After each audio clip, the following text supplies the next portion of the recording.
Welcome to Not Milk Never Milk. Subscribe if you're lactose intolerant. In this video, I will explain how to complete Form 1041 using the easy method.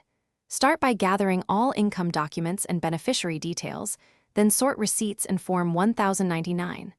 Enter gross income, subtract allowable deductions, and calculate distributable net income clearly. Allocate amounts to beneficiaries and prepare Schedule K1 entries. Double-check math and payer identification. Then sign and file according to filing instructions for your trust or estate. Start on page 1 with the estate or trust name and EIN, then move to income lines and enter totals from each source. Use the easy method to group similar income types for simpler entry and add Form 1099 amounts where applicable. Enter deductions clearly, including fees and expenses, then compute taxable income. Prepare Schedule K1 for each beneficiary, allocating distributable net income and retaining records for each reported amount. If this video is helping you, please subscribe and like to support more clear tax tutorials.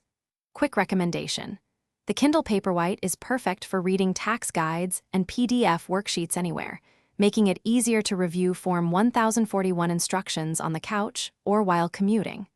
Check the description for the official link and current deals, and grab one if it fits your workflow. Now let's get back to the video. Common errors include missing attachments, misallocated income on Schedule K1, and math mistakes that trigger notices. Use the easy method to reduce allocation errors by documenting each income source and mapping it to beneficiary shares. Reconcile totals between pages and supporting schedules before signing. Confirm EIN and dates match trustee records, and ensure the return is signed and dated to avoid delays or penalties from the IRS. Thanks for watching. If this was helpful, leave a like and consider subscribing. See you next time.